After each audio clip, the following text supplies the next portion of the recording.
about Tekken so much. I really do feel like, Tekken 8 needs so much more attention on this fucking channel. But the sheer fact, right, that the Tekken story is the longest standing story in fighting game history. Does that not alone say that Bandai Namco have a lot on their shoulders when it comes to this game release? I think they know it. I mean, obviously they know it, but I think that they really do know it at this point, right? You can't have something going for that long and then release something I guess that would be average. Sorry, I just need to move my camera a little bit. So I want to go through the trailer, because I've watched this trailer, I'm going to say 30 times, maybe more. It is so fire. It is so good. The graphics, obviously Unreal Engine 5, is absolutely taking the cake right now. It's going to be next gen, fully next gen. It's not even going to be available on PS4. So it's really, the graphics, I think, are going to not carry it, but we are expecting a lot after seeing this trailer. Anyway, let's watch the trailer and then we'll have a little powwow about it.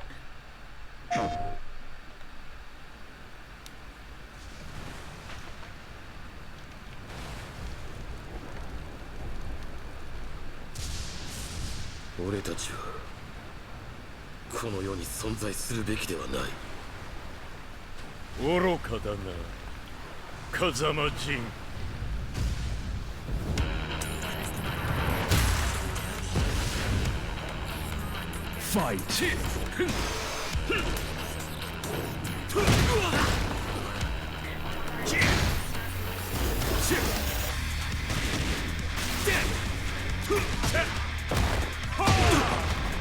see that?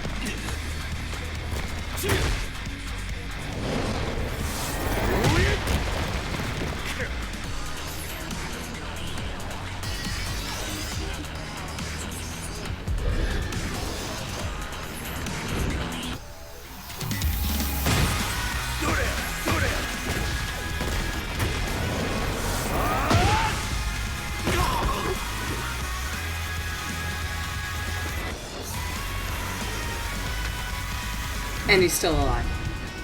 Cease.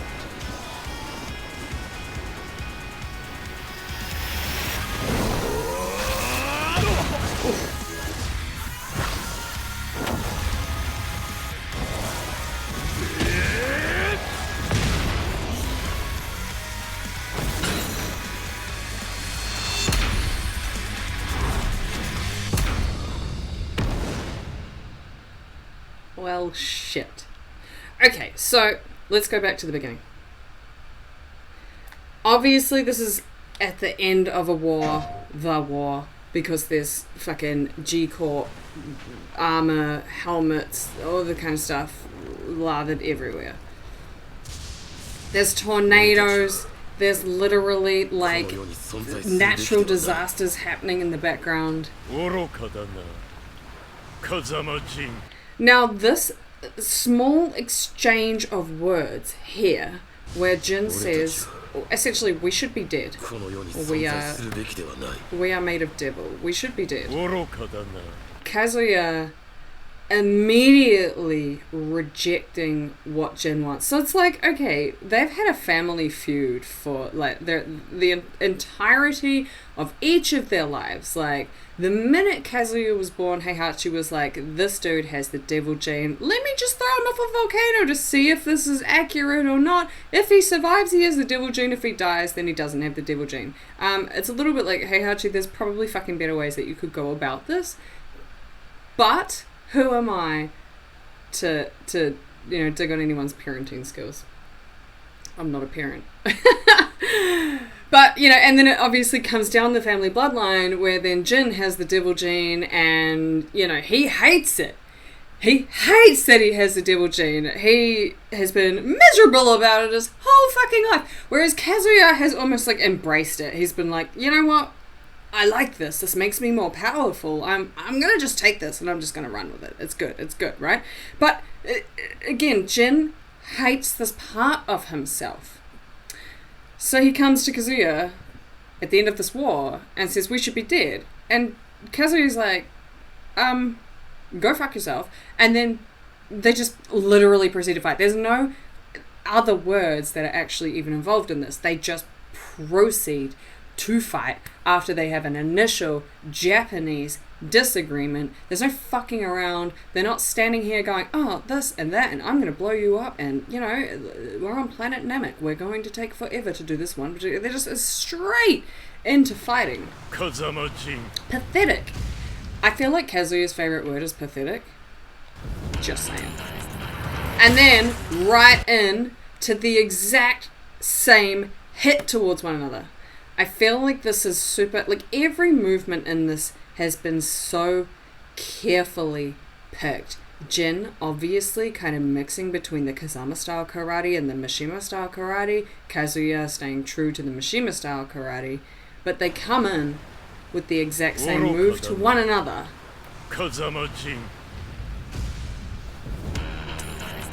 An absolute true Tekken move that. And then we start with just a literal fight. These are in-game movements. These are real movements that either of them have. Don't mind me just going back. These are real movements that either of them have in the game. Fight. That's Jin's basic 1, 2, 3. That's Kazuya's up 4. And his forward down diagonal, down forward 4.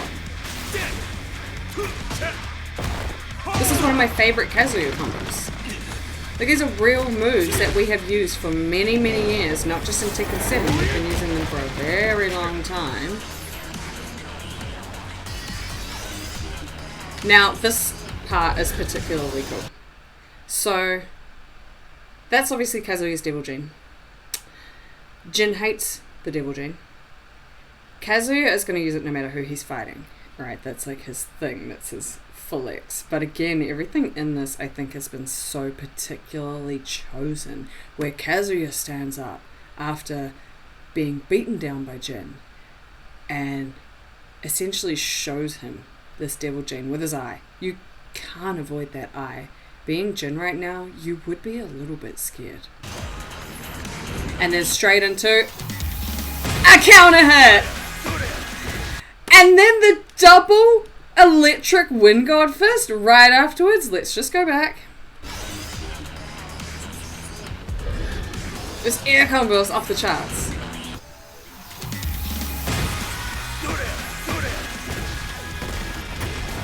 Again, combos that you do in game. There's only one thing in this that I haven't seen, and you're about to see it. Also, I'll talk about Jin's outfit in a minute actually. Now Kazuya thinks he's won, to a degree. Or winning. But Jin... Okay, so right now, Jin is in rage mode. He is red. So Jin was almost dead because in Tekken 7, when you have rage art, you're within an inch of your life and then you glow red and then you can use your rage art. Now this tells me that Tekken 8 will have rage art, which to be honest for me is a little bit disappointing because that was probably the one thing that I didn't like about Tekken 7. I'm not a fan because I feel like it gets quite heavily spammed. Hey, I do use it because if you don't use it, you're pretty much fucked if you're playing online, to be honest. But it's not my favorite part of Tekken 7. Anyway, this part here. So Jin has one fucking wing. Why does he only have one wing? Is he a one-winged angel? Is he turning into Sephiroth? And then, finishing move, so rage art, grabs a feather and crushes it in his hand. Now this as well, what you're about to see, the chain breaking. Jin is shackled. Devil Jin is shackled. So him breaking the chains is all very, and this has been spoken about very heavily in the Tekken community, But him breaking his chains is very symbolic of him breaking free of the, not the devil gene entirely, but the like curse essentially that it has on him. Because when the devil gene, like when he turns into devil, when it takes over him, the devil gene takes over, he becomes somewhat mindless. He's a maniacal, like crazy person where he's laughing into the midst and absolutely just decimating through his opponent. He's then got, Mishima style combat as well, so he's obviously forgetting his Kazama roots when he's in devil mode. It's all, he hates it though, and so this is all very Jin removing himself a lot from the Mishima, the devil gene, the everything that he hates about himself, but still kind of hating and like wishing that he was dead. So look, I don't know none of us know, but like I definitely don't know what Jin's like MO is here. He's saying we should not exist. That's like collective, like both of us, because we have the devil gene. Kazumi is dead, so we don't really have to worry about her, or is she? At the end of the day though, like, is Jin wanting to also die? Is he willing to make that sacrifice himself as well? Or has him, like, sprouting out just one wing, grabbing a feather, breaking the chains, does that mean that we have no more Devil Jin and Jin, and we just have Jin, who can then just turn into Devil like Kazuya does, and he's essentially got full control over it? Let's just jump back into this. So from here, nice counter hit, uppercut, kick, combo. One of the easiest Kazuya moves to do, to be fair. And so this is where Jin is within an inch of his life. His hands are barely fucking moving, but he manages to stand up. Now watch him glow red. See that? See him glowing red? That's rage art, I'm telling you. And so Jin's rage art could potentially be him turning into this half devil hybrid fucking feather crushing situation. I want to see who takes the most damage right from their conversation. The graphics, honestly ridiculous. Everyone talks about the rain. Okay, so one hit to both of them. Fight. Hit to Jin. Hit to Jin. Nothing to Kaz. One to Kaz. Dodge. 3 to Jin. Boom! Yeah, Jin be pretty fucked at this point. Nice little combo there. But then, once Kazuya launches him and gets him in the air and does his double electric wind god fist, that's going to take a pretty decent portion of your life off. Especially this is a counter hit as well. I'm actually surprised that Jin is still alive, like at the end of this round. Because Kazuya hits a pretty fucking hard out. Especially his electric wind god fist. Oh my god. He's so pleased with himself.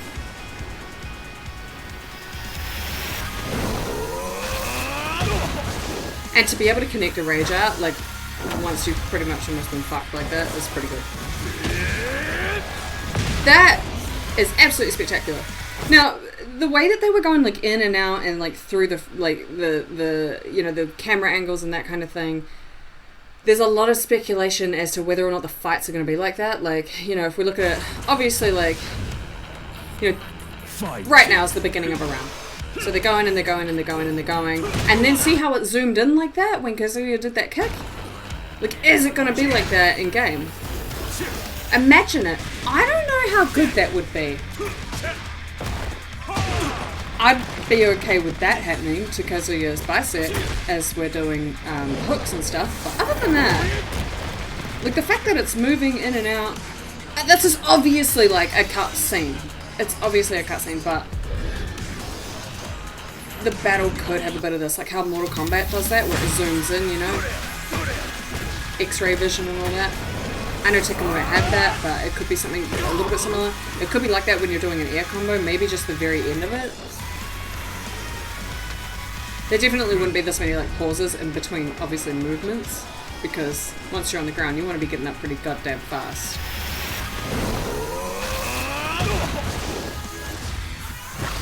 I hope this is a stage as well.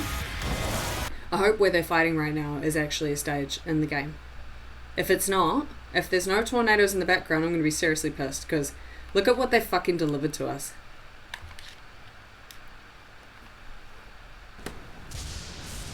Look at that. Look at it. Look at that. You can see every fucking drop of rain.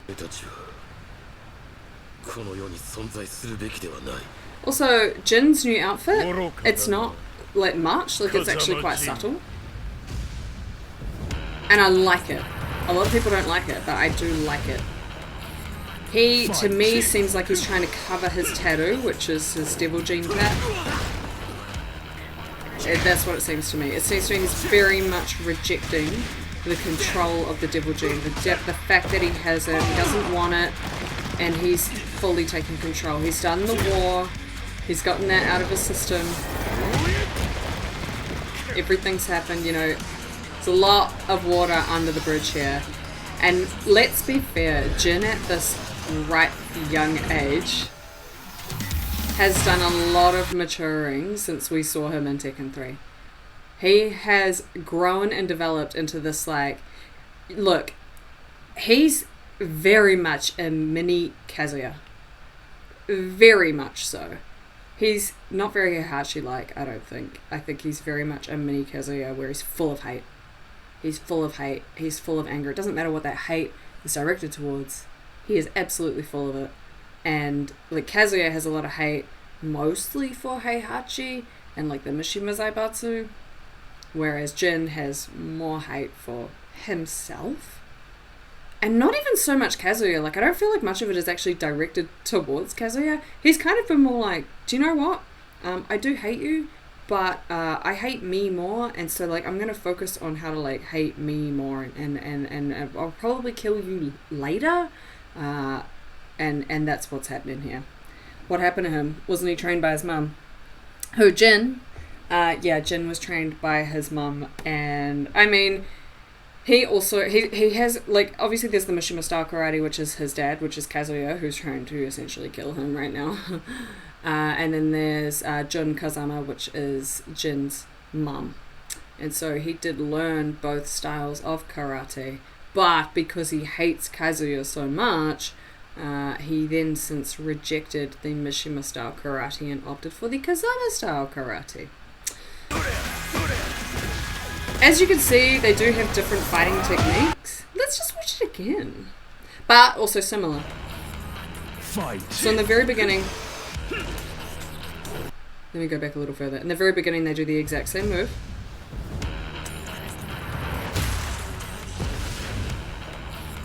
Fight. And then very different movements. Overall, Kazuya is very kick happy. Jin very punch happy. Oof. Daddy, please. Kazuya likes to do a lot of spinning as well. Jin not so much. Jin's more of like a face-to-face combat type person.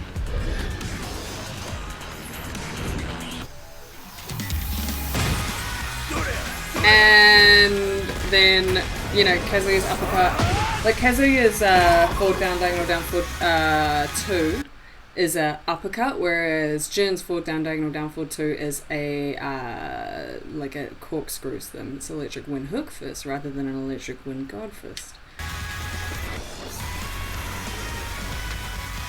And also, what the fuck is that on the ground? Oh, never mind, it's lava. Oh, they're on a... No, they're not in a volcano. Oh my god, I was about to lose my fucking mind!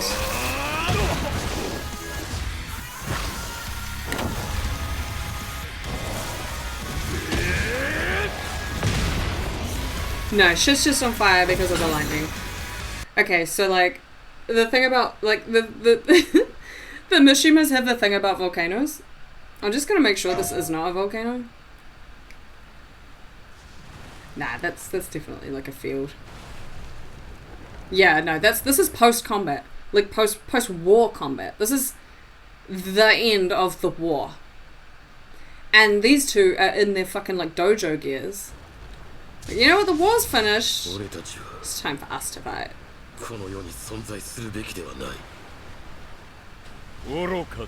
Yeah, there's trees and shit on fire. That's definitely lightning. Okay, so look, at the end of the day, like, who even knows how the story of Tekken 8 is going to go, but clearly by this trailer, it tells me that there's going to be a fair showdown between Kazuya and Jin. Because in Tekken 7, Heihachi died. Heihachi died, right? And there's a lot of speculation about whether he's still alive or not, because that motherfucker can survive anything. I don't think he's alive, though. Like, Kazuya threw him into a fucking volcano. Everyone throws everyone into volcanoes in the Mishima family, and it seems to be just like their family vacation at this point. And that's probably why I think that Heihachi could very well be alive, or everyone thinks Heihachi very well could be alive. And if he is, I'm not going to be that cool with it, to be honest, because Heihachi has well outlived the Tekken storyline at this point. Like, if they did put him in Tekken 8, it would be like, guys, come on. He's literally been in every Tekken, and he's like a 70-something-year-old man that is genetically a freak, no devil gene. Let's remember that. Like, he's genetically such a fucking freak, which I'm not mad about, but it's not like he's got anything to kind of be keeping him alive, except for maybe the science behind the Mishima Zaibatsu, or within the Mishima Zaibatsu. But look, beyond that, I don't want Heihachi to be in Tekken 8. Neither of these two are going to die. I can pretty much put money on that.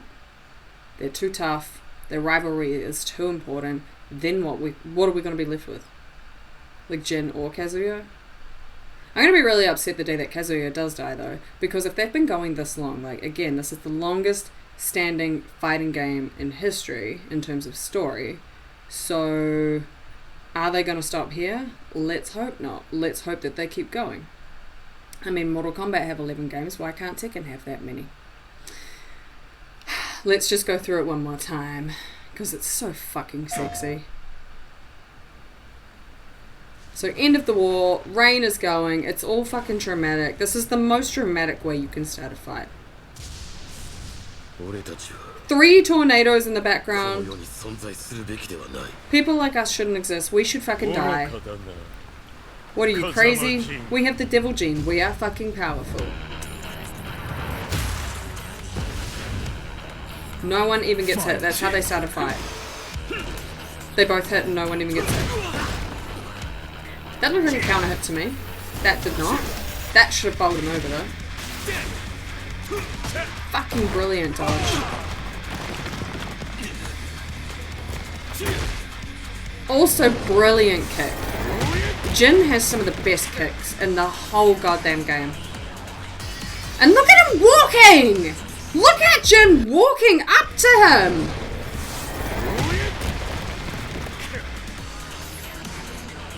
Look at him walk! Good grief. But Daddy's getting mad.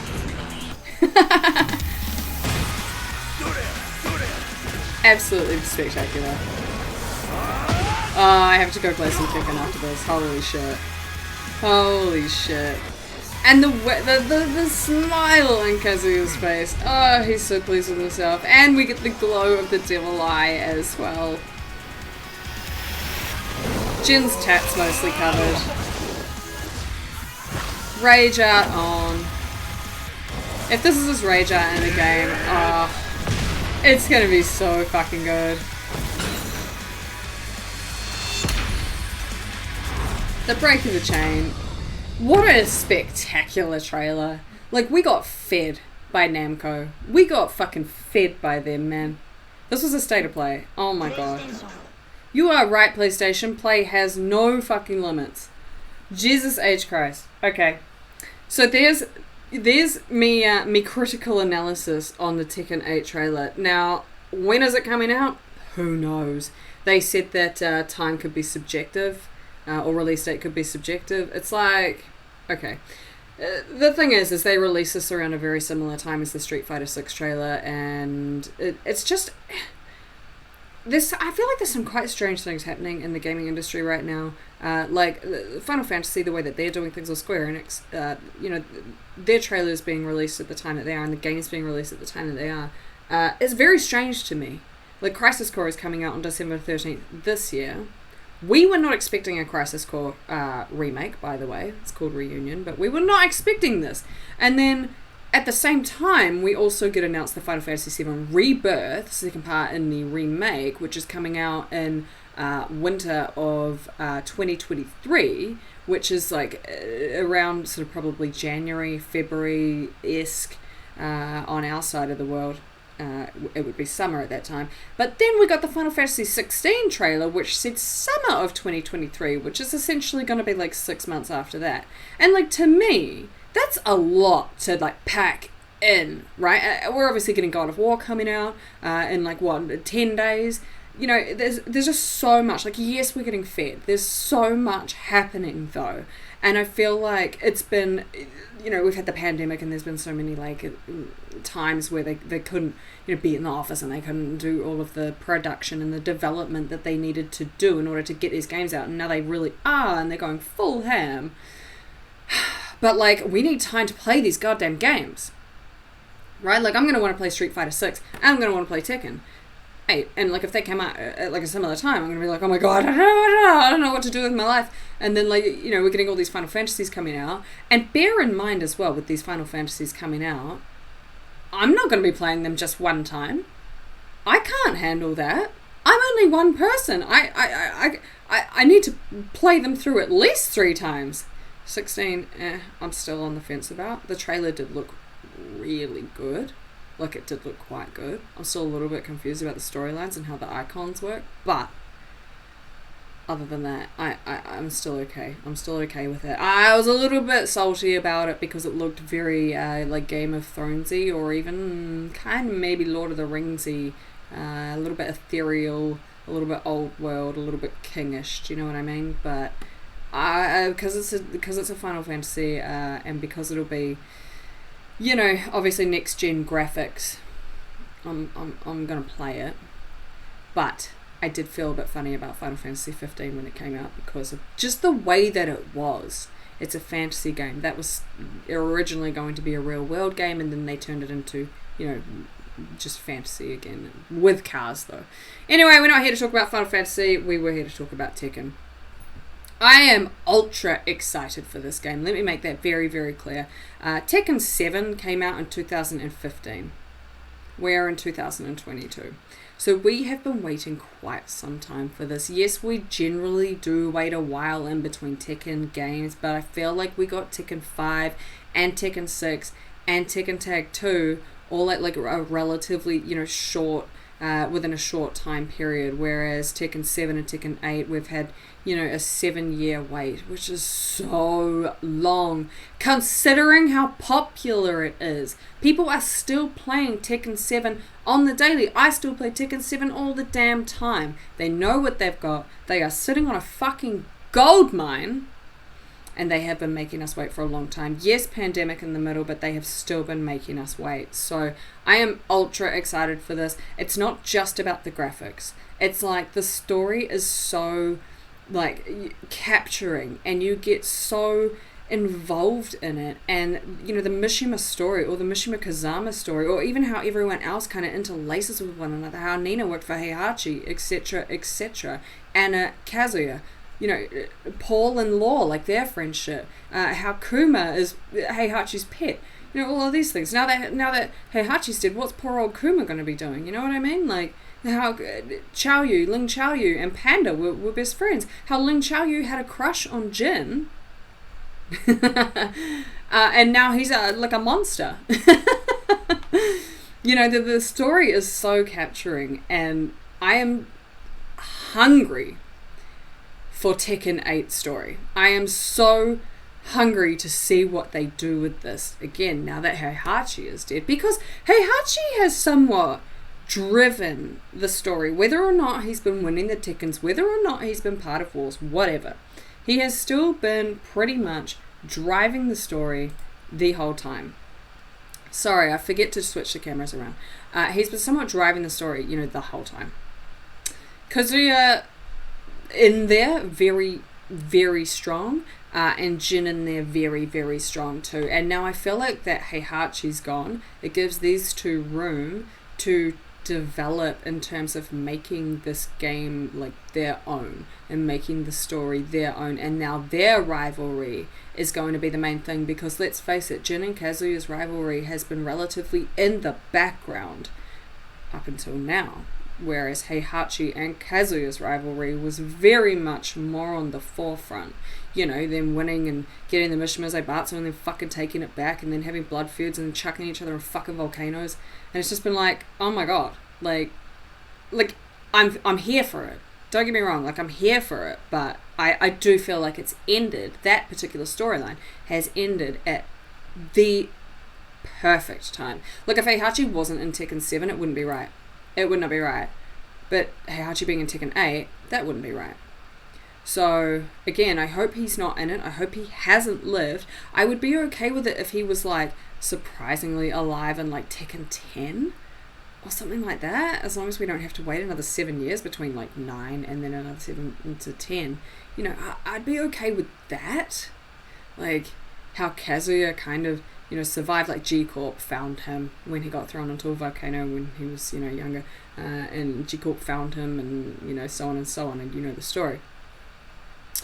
So, something like that would be plausible and I'd be okay with that, but I definitely wouldn't be okay with him being in Tekken 8. He needs to not be. And in actual fact, this brings me to my next point. When are we getting a new Tekken tag? Because Tekken Tag Tournament 2, and I will never make a secret about it, and I will always talk about this to anyone who will listen, and right now it's you, is Tekken Tag Tournament 2 is right now currently standing the best Tekken game ever made. Ever. You hear me? Ever. The movements are great. The fact that you can tag, quite good. The fact that you can have a one-on-one, quite good. The side games in it. The music in it. The fact that it's got every character from every Tekken in it because it's got no story. Quite good. I just think it's all round such a wholesome Tekken game. So, I actually, now that I'm saying this out loud, I have a new prediction. Tekken 8 will come out, and then at some point in the future, we will get Tekken Tag Tournament 3. That's my prediction, and it is my hope. So please back me up on this. Because I think we could do with, after this is going to be a big hit. For us as gamers, as Tekken lovers, it's going to be a big hit. It's going to take a bit to digest. I feel like they're really going to drive it home. I feel like they're going to do a lot with it. It's not just going to be Kazuya and Jin, going at it, right? There's going to be all of these other, like I was saying before, all these counterparts, all these other people involved, all the other people involved in the war. Things are going to be uncovered, things and stuff and things. We might even get new characters, although we do have Lars and Lee and Asuka, all of these other Kazamas and fucking Mishimas. But there might be actual more, their stories could do with being fleshed out. Don't you think? Don't you think? For the fact that, our three main people are part of the same bloodline, and then we've got other people who were illegitimate children and adopted children, but Asuka is the Kazama, part of the same goddamn bloodline, yet they really haven't been fleshed out much at all. So I actually wouldn't mind if they were fleshed out a little bit more. Lars probably could do without to a degree, because he has been quite on the front line of it, especially in Tekken 7. But Asuka, she's a badass, man. She truly is a badass. So I wouldn't mind seeing more of her in Tekken 8 and more of what she can do. Maybe she's got something to say about this. I don't know. She really doesn't have much of a stake in the Kazuya and Jin rivalry, but let's see. Let's see what they do. So obviously this is in development. I feel like they've got something pretty much ready. to hand to us. If they've got graphics this good, if they've got a trailer this good, yes, it's only a small snippet, but I feel like we're really close to having something. And my hope would be that, and not that they would really be likely to do this, but if they just, one morning we woke up and they were like, do you know what, guys, we're actually going to give you Tekken 8 tomorrow, or in a week, or, just give us a really nice close release date rather than having to wait so damn long for it. I feel like if it were going to be a long release date, they may have announced it at the State of Play, because we did get that teaser at E3. I think it was E3. We got that teaser that said, get ready, and it was just Kazuya's face, just grinning, going from the, I think it's Tekken 2, where he throws Heihachi off the cliff into the volcano, and then it moves from that into Kazuya doing his grin, his now grin, his Tekken 8 graphic, his Unreal Engine 5 grin. So we've essentially had two, announcements for Tekken 8. So if we got another one and then it was and here's this release date and it's ages away, it'd be like, come on, Namco. Stop it. Stop doing this to us. So, yeah, my hope is that we kind of, we wake up one morning, maybe it's Christmas, I don't know, and they say, hey guys, you're getting Tekken 8 real soon. That would make my year. That on top of Final Fantasy VII Crisis Core and Rebirth. Be awesome. Okay, well, thanks for coming along listening to me critical analysis about the Tekken 8 trailer. I will see you all online when it comes out. Have a good day.